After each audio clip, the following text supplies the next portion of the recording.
CBN Universidade, um programa dos alunos e profissionais de comunicação da Universidade Estadual da Paraíba.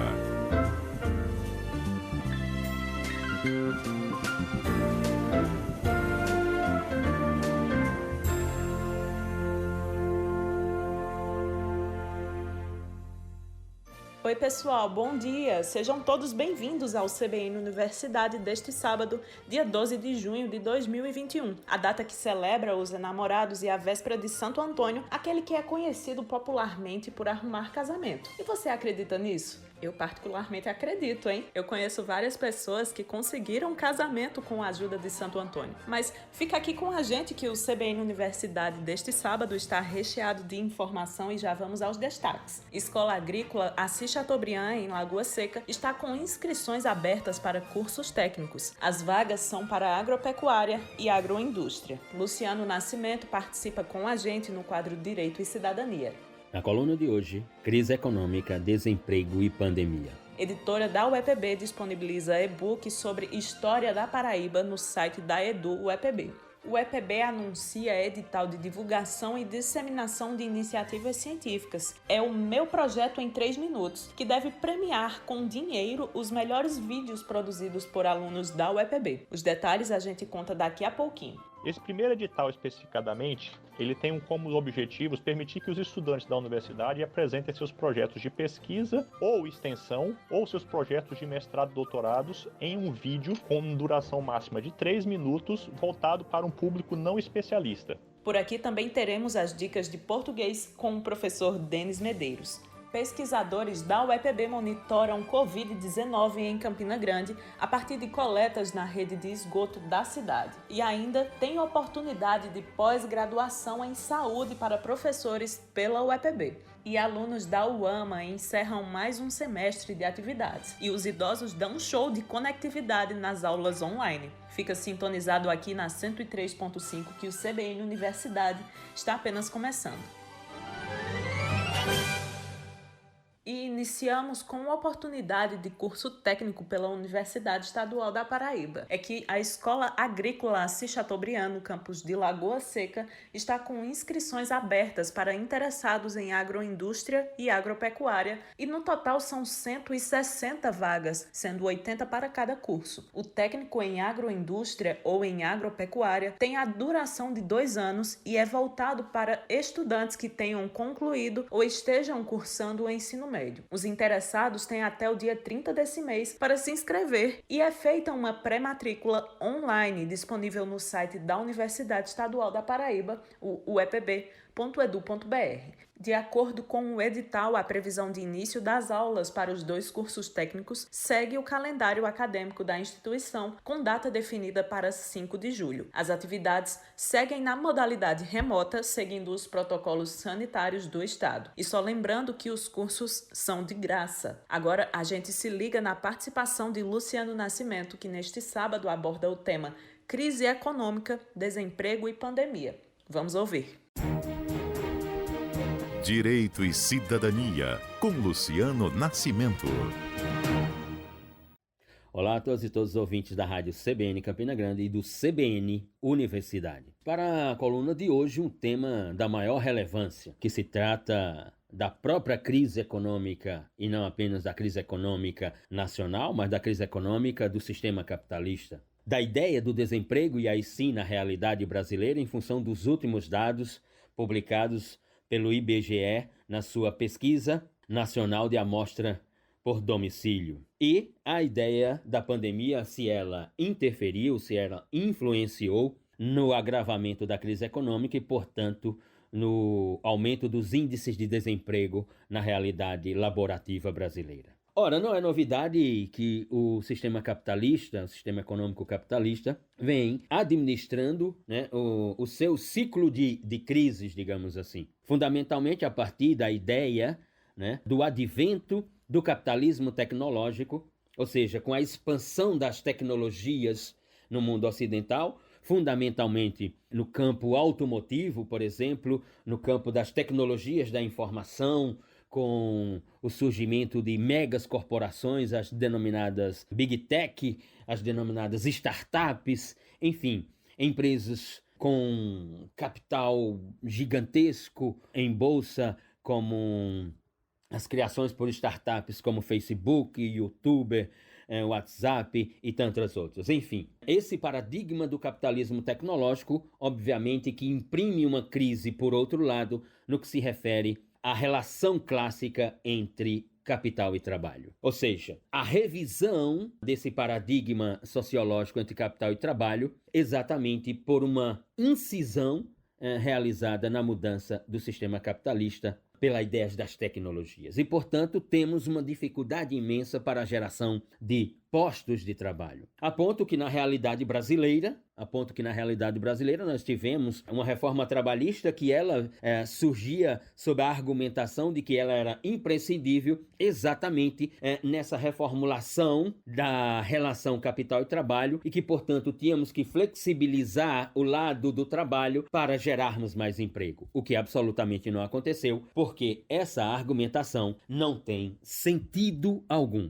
Porque a problemática não está nas garantias trabalhistas dos operários, dos trabalhadores, mas sim no modelo econômico de uma economia real para uma economia tecnológica e financeira do capitalismo moderno.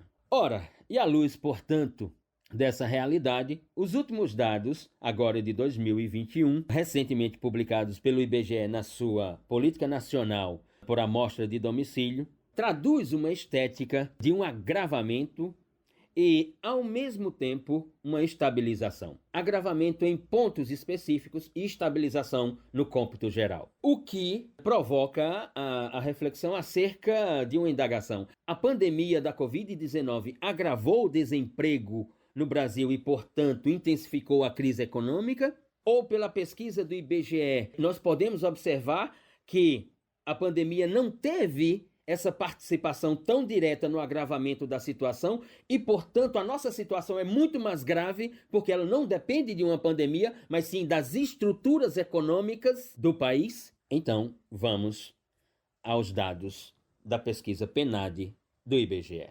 Muito bem, diz essa pesquisa que no Brasil de 2021, em comparação com o Brasil de 2020, o índice de desemprego alcançou o número de 14,7% da realidade brasileira. O que significa dizer que nós temos hoje no Brasil em torno de 15 milhões de pessoas desempregadas. Os dados são referentes ao primeiro trimestre de 2021. Ou seja, um número de 15 milhões de pessoas desempregadas. Mas falemos de um quadro geral, Luciano, dessa situação. Então vamos para um quadro geral e depois para uma estética específica, digamos assim. No que se refere à população brasileira ocupada, esta ficou estável, ou seja, aquele número de pessoas que estavam em ocupação laboral permaneceu estável. Mas a pesquisa, por outro lado, mostra que nós temos um nível de ocupação em redução. Ou seja, há uma cronologia de redução desse nível de ocupação, mesmo estando estável, mas a direção não é para uma ampliação da ocupação, mas sim para uma restrição da mesma, o que torna a situação em estado de observação e atenção. Por quê? Porque esse quadro mostra, segundo a pesquisa PNAD do IBGE, que nós temos hoje uma ocupação abaixo de 50% da força de trabalho que detém o país. Ou seja, em maio de 2020, era acima de 50% a ocupação da força de trabalho no Brasil. Em maio de 2021, é abaixo de 50%.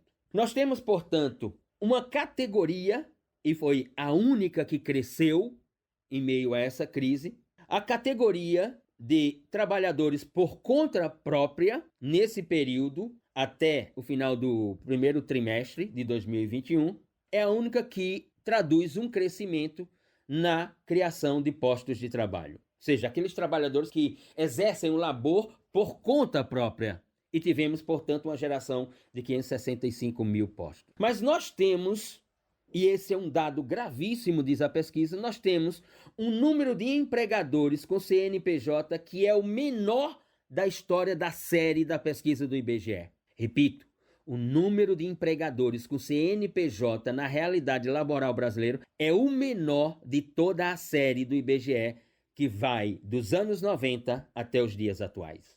Outro dado gravíssimo é o aumento do campo da informalidade. Se nós temos uma ocupação abaixo de 50%, nós temos um campo da informalidade laboral no Brasil em torno de 39%. Significa dizer que neste país 34 milhões de pessoas trabalham na informalidade, sem um registro em carteira assinada, portanto, sem as suas garantias e os seus direitos trabalhistas. Ou seja, sem a garantia de 13º, de férias, sem falar na ideia previdenciária, sem nenhuma garantia do sistema previdenciário se vier a ter um acidente de trabalho, por exemplo.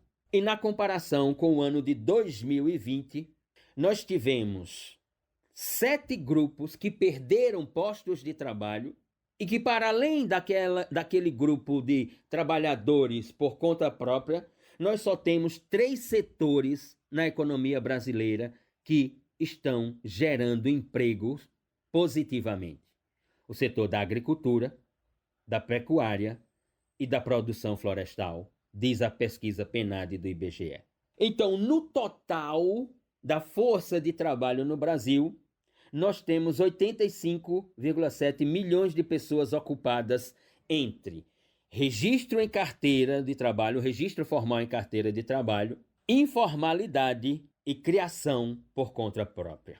Enquanto que, por outro lado, nós temos em torno de 15 milhões de pessoas desocupadas. Diz a pesquisa PNAD do IBGE, finalmente, que entre os anos de 2020 e 2021, até o final do primeiro trimestre, nós tivemos uma redução da ideia de postos de trabalho no Brasil no cômputo geral entre formalidade, informalidade, produção de postos de trabalho por conta própria, etc. Nós tivemos uma redução laboral de postos de ocupação legal, formal e informal da ordem de 6,6 milhões. Mas ainda, a pesquisa PNAD, e aqui é gravíssimo, informa que a pandemia da Covid-19, nesses 14, 15 meses, não tem tamanha influência nessa estética da crise laboral na realidade econômica brasileira. O que significa dizer que se a Covid-19 não influenciou tanto na crise econômica do ponto de vista do trabalho no Brasil, então a questão é estrutural da economia brasileira, o que é, sem dúvida alguma, ouvintes, muito mais grave, porque uma hora essa pandemia não irá mais existir. O que significa dizer que teremos que rever as estruturas da relação capital e trabalho na realidade brasileira. Obrigada, professor Luciano, e até o próximo programa. E você quer saber qual assunto ele traz pra gente sábado que vem? Ele vai falar sobre sociedade e segurança. Fica ligado desde já para não perder o CBN Universidade e a participação do nosso colunista aqui no quadro Direito e Cidadania. E vamos fazer nossa primeira pausa nesta manhã de sábado. No próximo bloco, a gente fala sobre edital de divulgação e disseminação de iniciativas científicas. É o meu projeto em 3 minutos da UEPB. E ainda tem dica de português sem segredo por aqui. Fica ligado que voltamos rapidinho.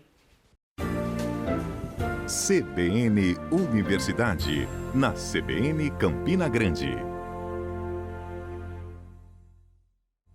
Estamos de volta com o CBN Universidade deste sábado, 12 de junho, véspera de Santo Antônio, o santo casamenteiro. E por aqui a gente fala sobre uma iniciativa da editora universitária da UEPB que disponibilizou para o público o livro Estudando a História da Paraíba, uma coletânea de textos didáticos. O material está na 5ª edição e traz a história do nosso estado de uma forma bem didática para facilitar o aprendizado e a compreensão dos acontecimentos históricos da Paraíba. A coletânea foi organizada pelos professores Damião de Lima e Eliette de Queiroz Guzmão. Se você tem interesse em conhecer um pouco mais sobre a história da Paraíba ou até mesmo revisar o que estudou no tempo de escola, acessa lá o site da editora da UEPB que o e-book já está disponível. O link é o eduepb.edu.br/ebooks. Só reforçando que o download dos livros disponibilizados na plataforma online da editora da UEPB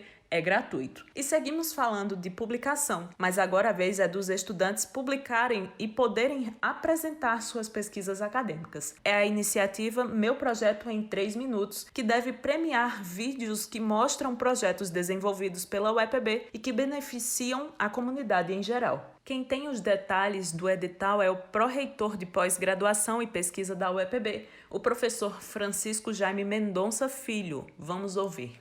Bom dia. O edital Competição Vídeos, Meu Projeto em 3 Minutos, é uma iniciativa das pró-reitorias de pós-graduação e pesquisa, da pró-reitoria de extensão, conjuntamente com a Coordenadoria de Comunicação, a Codecom da UEPB. Esse edital faz parte de um conjunto de ações que serão desenvolvidas pela UEPB no âmbito da resolução UEPB Consune 008 de 2021, que aprovou o Programa de Divulgação e Disseminação do Conhecimento através de ações de difusão tecnológica e popularização da ciência. Esse primeiro edital, especificadamente, ele tem como objetivos permitir que os estudantes da universidade apresentem seus projetos de pesquisa ou extensão ou seus projetos de mestrado e doutorados em um vídeo com duração máxima de 3 minutos, voltado para um público não especialista. Isso permite que os alunos aprimorem a habilidade deles de divulgar as suas ações e popularizar a ciência, além de contribuir para a divulgação para a sociedade dos projetos e pesquisas que acontecem dentro da universidade. Nesse primeiro edital, haverá competição em 3 categorias: pós-graduação, graduação pesquisa e graduação extensão, onde os estudantes concorrerão dentro de cada uma das categorias entre si, ou seja, não haverá competição da pós-graduação com graduação, de pesquisa com extensão. São 3 competições em paralelo. Para se candidatar, o pré-requisito é ser estudante matriculado da UEPB em qualquer um dos cursos de pós-graduação ou em qualquer um dos cursos de graduação presencial ou EAD e desenvolver alguma atividade de pesquisa ou de extensão.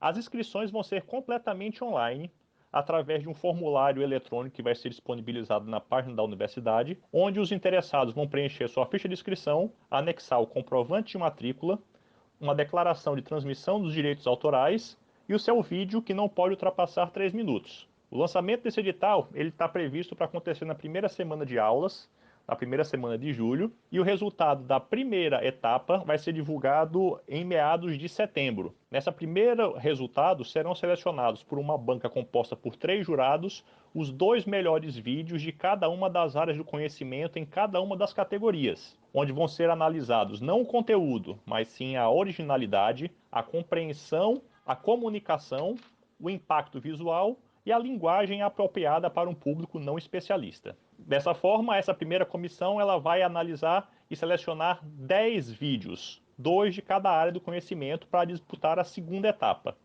E o que é essa segunda etapa? Essa segunda etapa vai ser uma competição que vai acontecer nas redes sociais, Instagram, Facebook, onde os 3 vídeos que receberem maior número de curtidas no intervalo de uma semana, em cada uma das categorias, serão os premiados. E dessa forma teremos 3 primeiros lugares, 3 segundos lugares e 3 terceiros lugares. O primeiro lugar receberá R$3.000, o segundo lugar R$1.700 e o terceiro lugar R$1.000. E a premiação acontecerá dentro da semana de extensão ou de iniciação científica que acontece no segundo semestre. É isso aí, se preparem, comecem a se organizar, conversem com seus orientadores, que vem novidade por aí. Que legal, não é? E só reforçando que o Meu Projeto em 3 Minutos prevê prêmios de R$3.000 para o primeiro lugar, R$1.700 para o segundo lugar e R$1.000 para o terceiro colocado de cada categoria. Para concorrer, os vídeos precisam ter até 3 minutos no máximo. Fica de olho no site da UEPB que o edital deve sair no próximo mês. Agora a gente se liga nas dicas do professor Denis Medeiros. Roda a vinheta. Português sem segredos.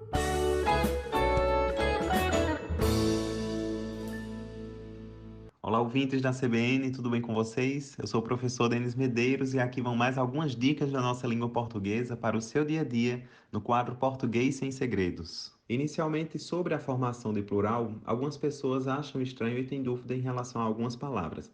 A regra principal é a formação do plural, que a gente acrescenta apenas o S, quando se trata, por exemplo, de um substantivo terminado em vogal. Então, menina, meninas, casaco, casacos, pai, pais, né? Mas aí, quando o substantivo ele é terminado em Z, a a formação do plural é feita acrescentando ES à palavra no singular. Capaz, capazes. E a grande dúvida é qual é o plural de gravidez? Gravidezes. Então, o corpo dela passou por 2 gravidezes. Assim como na mesa do jantar tinha 3 tipos de arrozes. A segunda dica é sobre verbo e tem a ver com o uso de vir, ver e vier. Então, escutamos algumas vezes as pessoas falarem quando você o ver, quando na verdade eu estou falando do modo subjuntivo, que é aquele que apresenta um fato, mas é de maneira incerta, imprecisa. Então, eu não vou falar quando você o ver, eu vou falar quando você o vir. E aí, em relação ao verbo ir, a conjugação já não vai ser quando eu vir. Vai ser quando eu vier, beleza? Esta terceira dica está presente em muitos textos que eu corrijo. Taxar é com X ou com CH? O taxar com X tem a ver com taxa de imposto, de tributo, com preço, está nesse campo semântico.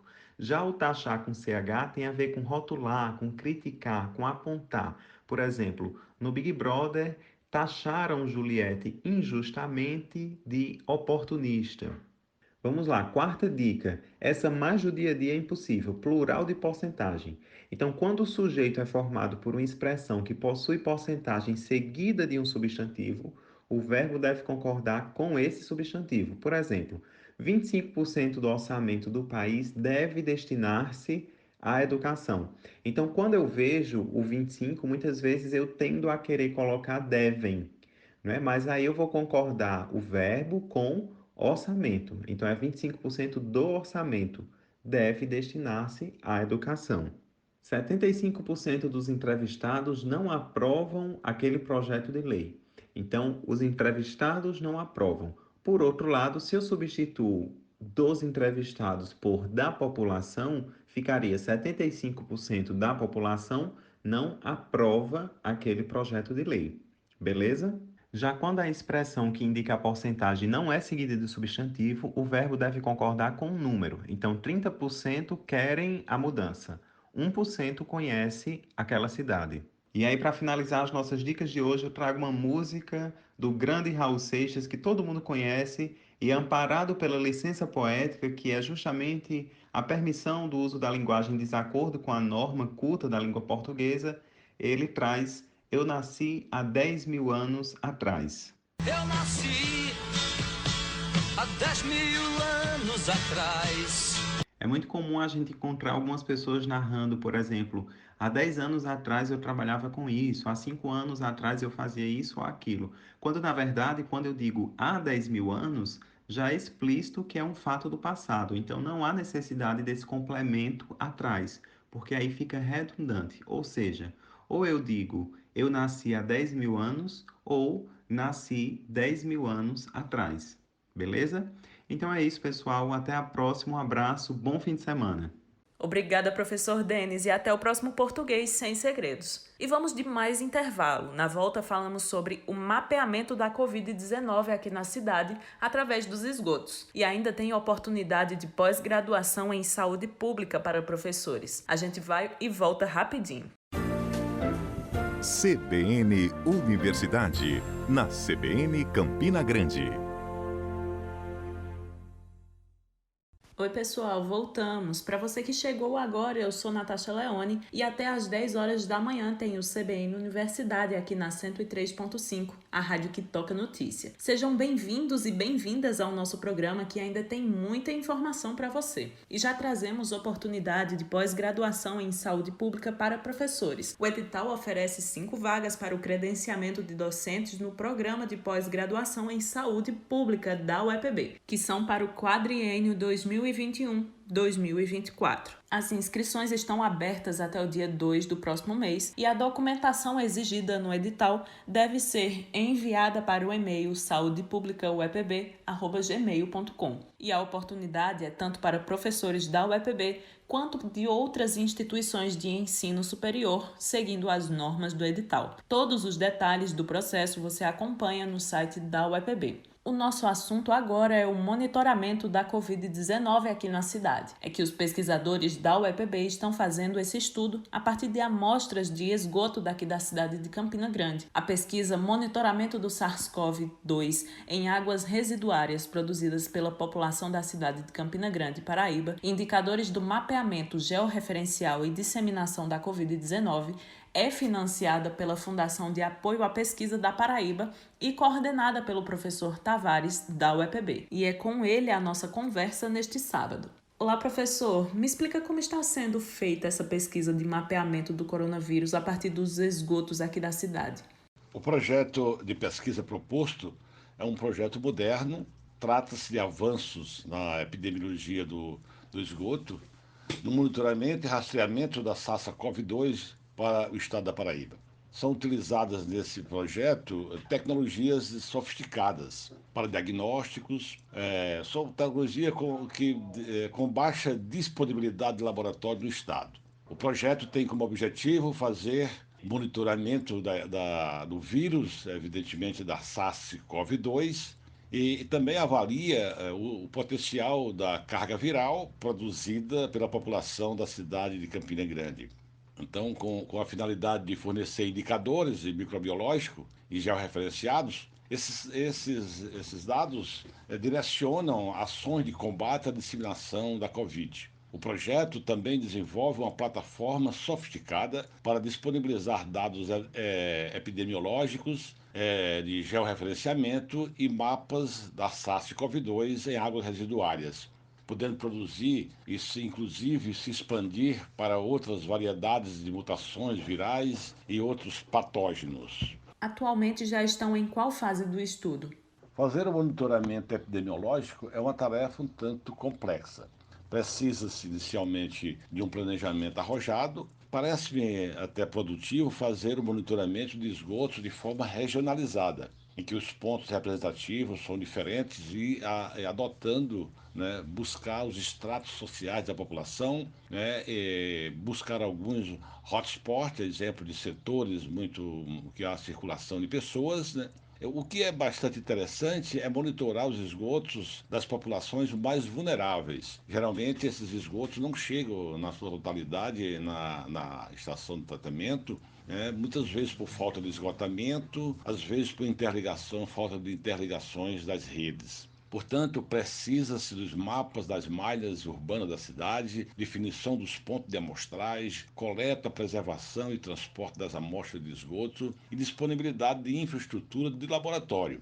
Uma outra parte do projeto é com relação à plataforma. Então, quanto a essa plataforma, já foi desenvolvida, já está em funcionamento, né, com base no design também moderno, informativo e contém dados com o número de casos, com média móvel, com análises temporais, taxa de mortalidade, taxa de letalidade e taxa de incidência. O que verificaram no material coletado em Campina Grande? Primeiro, é fundamental selecionar os pontos de coleta que atendam às comunidades das localidades nas quais a população está em condições de alta vulnerabilidade social, ambiental e econômica. Após a definição dos pontos, os pesquisadores utilizam os materiais ou o material de proteção individual para cada e realizadas as coletas dos esgotos. Essas coletas são divididas em duas frações de 500 ml cada. Após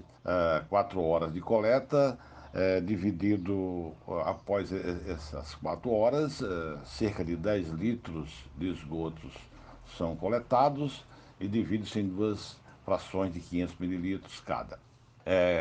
Uma das frações é utilizada para ser caracterizado, né? Na verdade, a caracterização físico-química e os exames bacteriológicos, conforme os protocolos necessários do próprio laboratório da Stabs. Já os outros 500 mililitros, eles são guardados, armazenados a menos 20 graus e, posteriormente, as amostras são preparadas, centrifugadas, se faz a concentração viral utilizando membranas eletronegativas e depois faz a eluição dessa carga viral. congela-se novamente a 20 graus, junta-se uma certa quantidade para levar para a Fiocruz no Recife, que através da Universidade Federal do Pernambuco faz a parte de análise molecular, evidentemente o PCR. O que deve ser feito a partir dos dados coletados? É possível fazer um desenho do coronavírus na cidade? Os dados coletados do monitoramento epidemiológico podem ser confrontados com os dados da Secretaria de Vigilância e Epidemiologia de Campina Grande e dos boletins epidemiológicos oficiais. Quer dizer, investigar, identificar o comportamento da ocorrência do vírus ao longo da curva epidemiológica nas diferentes localidades estudadas é interessante, dados prontos para essa análise. O monitoramento do esgoto permite, de fato, rastrear o surto da provável doença em regiões e localidades, georreferenciadas, evidentemente, em tempo quase que real. Quer dizer, alertar antecipadamente o início da circulação do vírus nas localidades monitoradas. Isso é uma ferramenta extraordinária para orientar a Secretaria de Saúde, né, em tempo real. Quer dizer, o monitoramento epidemiológico utilizando esgoto tem uma maior amplitude, segundo, quando não se limita apenas aos pontos de amostragem das estações de tratamento, podendo monitorar a rede coletora, interceptores e sistema de esgotamento. Qual o objetivo dessa pesquisa? O diagnóstico epidemiológico através dos esgotos gerados por uma determinada população é uma ferramenta importante no rastreamento de doenças infecciosas. O objetivo, de fato, do projeto é investigar e identificar o comportamento da ocorrência da carga viral ao longo da curva epidemiológica nas diferentes localidades estudadas. Na verdade, seria informar antecipadamente o início da circulação do vírus nas localidades monitoradas. É uma testagem coletiva, é mais ou menos isso, né? E a outra parte seria desenvolver uma plataforma online de monitoramento em tempo real para os dados obtidos das amostras analisadas com mapa georreferencial. Dessa forma, foram divididos cinco regiões, né, de Campina Grande, né? 5 regiões urbanas, na verdade, né? A Eta Glória, que pega a Nova Brasília, Monte Castelo, Zé Pinheiro, né? Um pouco ali do Zé Pinheiro, né? A elevatória número 8 de Bodocongó, que corresponde à Vila dos Temosos, Dona Lindu, o interceptor de Bodocongó, o interceptor oeste é uma bacia bastante grande, né? Com mais ou menos 60 mil ligações, né? E o interceptor leste, a montante da estação de tratamento de esgoto sanitário Strabes, né? Onde pega Alto Branco, o Centro, Palmeira, 40, Estação Velha, Catolé, e o que fica jusante a Strabes, como Distrito Industrial, Velame, Jardim Paulistano e Itararé. Além da UEPB, a pesquisa tem a participação de outras instituições também, não é? Quais são elas e como tem sido essa parceria? O projeto é financiado pela FAPESC, Fundação de Amparo à Pesquisa do Estado da Paraíba. É coordenada pela Universidade Estadual da Paraíba, no entanto, é executada conjuntamente com parcerias com a Universidade Federal de Campina Grande, no campus de Sumé, com o professor Rafael Trindade, né, e o campus de Cuité, com a professora Magnólia Campos. Uma parceria extraordinária com a CAGEPA, a Companhia de Água e Esgoto da Paraíba, a Gerência Regional de Campina Grande deu apoio total, tem dado apoio total nessa logística, né?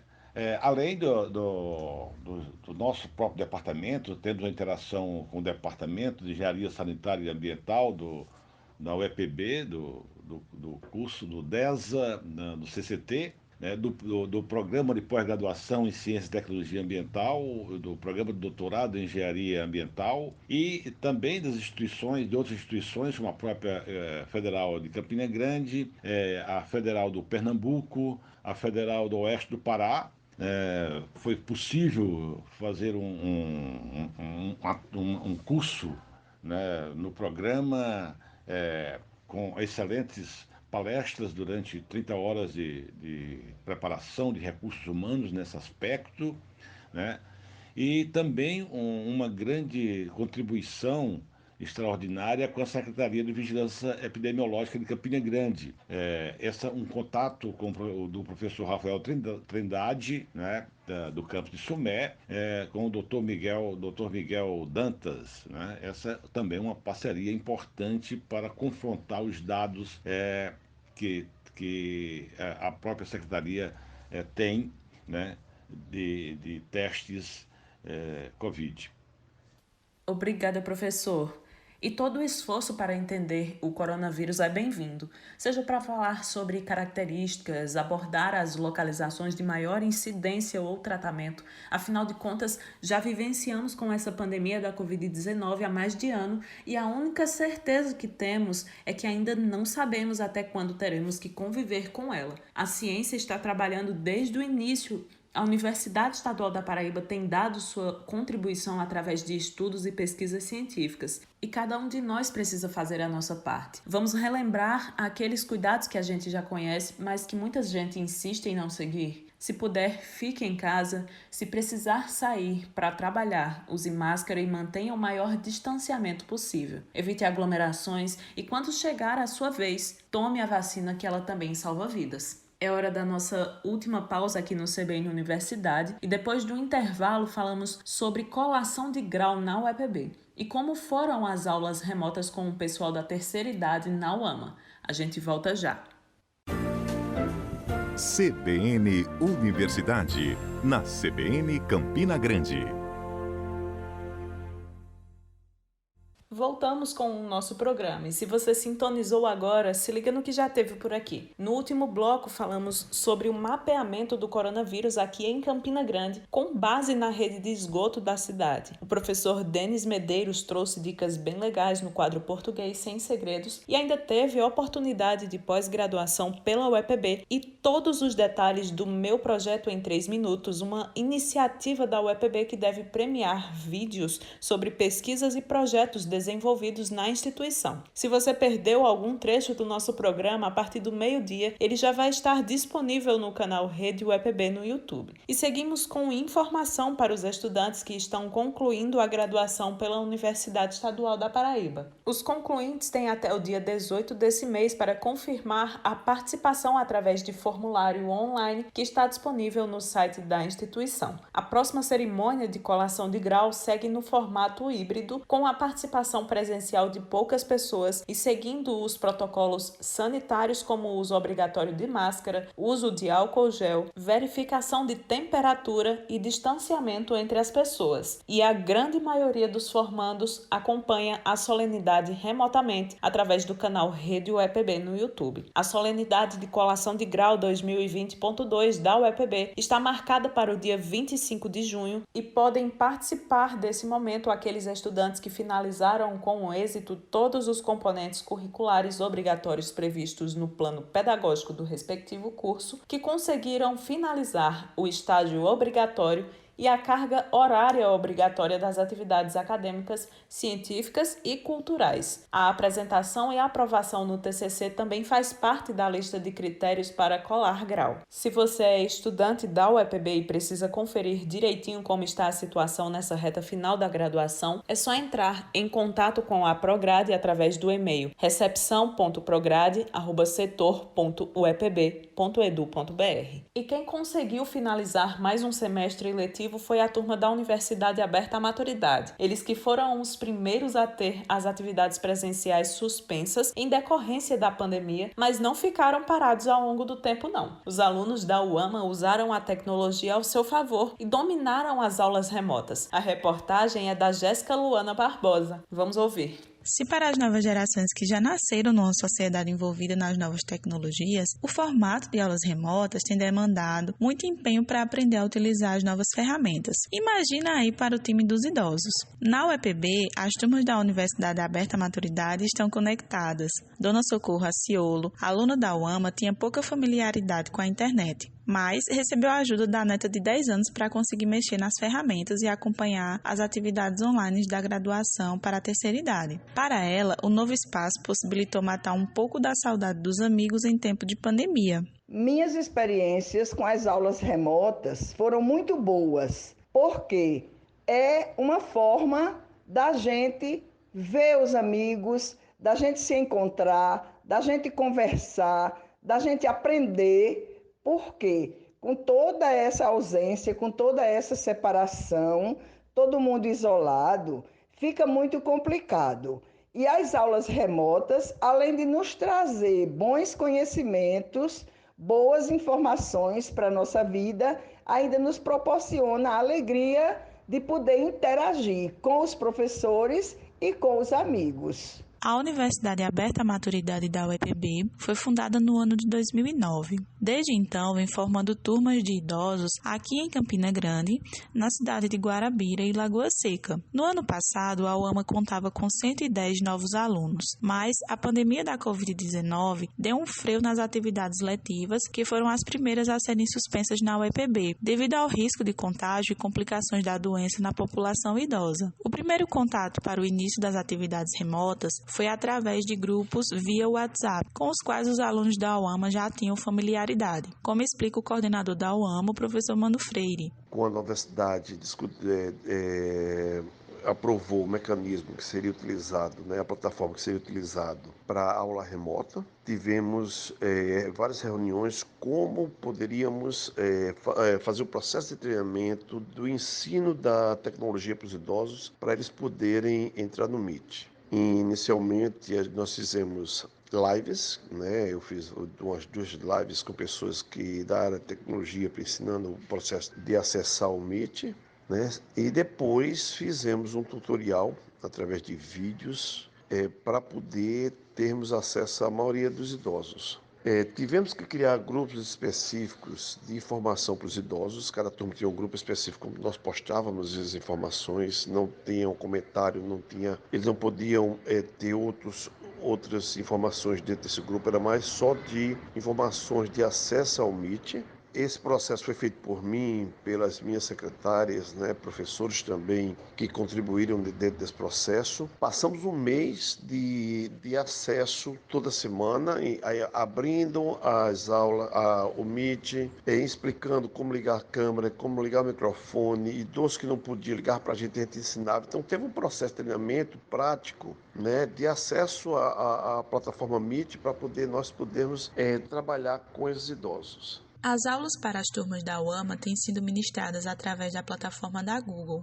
São disciplinas como, por exemplo, Psicologia do Envelhecimento, Saúde Integral, Meio Ambiente com Organização de Jardim, para que durante a pandemia os idosos pudessem colocar em prática algumas atividades sem sair de casa. Além disso, a equipe da universidade promove transmissões ao vivo em redes sociais sobre vários temas, desde o domínio técnico das tecnologias até debates com especialistas em terceira idade. Os projetos de extensão, como os de atividade física, atendimento terapêutico e de enfermagem, também tiveram continuidade remotamente. No primeiro ano da pandemia, a coordenação da UAMA contabiliza uma adesão para as atividades remotas de 80% dos alunos. O primeiro semestre deste ano também seguiu com aulas online, que preencheu um pouco do espaço que a pandemia tem cavado, cada dia mais, principalmente na vida dos idosos. Para eles, isso é bastante importante, já que muitos idosos estavam morando só, e o entrar na sala de aula com o professor e com vários outros amigos da turma,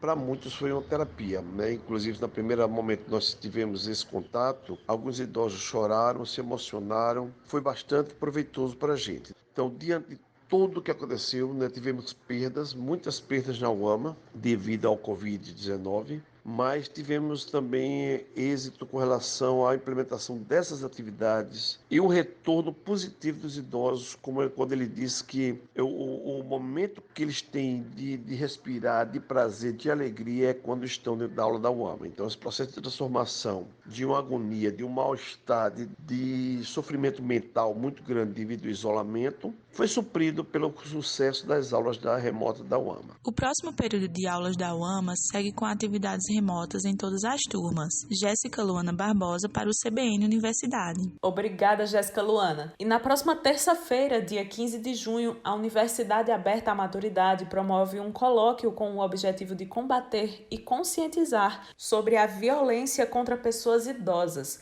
O evento será transmitido pelo canal Rede UEPB a partir das 4 horas da tarde. O tema do colóquio é Violência contra a Pessoa Idosa, Desafios, Perspectivas e a importância da conscientização para o enfrentamento e combate. Na programação, a mediação será feita pelo coordenador da UAMA, professor Mano Freire, e tem a participação de palestrantes de várias instituições, como a Universidade Estadual de Alagoas, da Associação Brasileira de Gerontologia e entre outras. A data do evento, dia 15, marca o Dia Mundial de Conscientização da Violência contra a Pessoa Idosa, instituído pela Organização das Nações Unidas, a ONU. Para denunciar casos de violência contra idosos, o telefone disponível é o Disque 100. E assim, a gente encerra mais uma edição do CBN Universidade, o programa que é fruto de uma parceria entre a Universidade Estadual da Paraíba e a Rádio CBN Campina Grande. Esse programa tem a apresentação minha, Natasha Leone, a produção é dos estudantes de jornalismo da UEPB e de Educomunicação pela UFCG. A supervisão e edição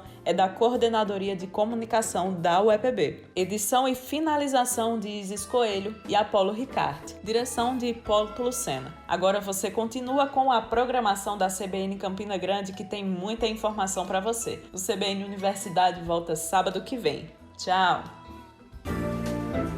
CBN Universidade, na CBN Campina Grande.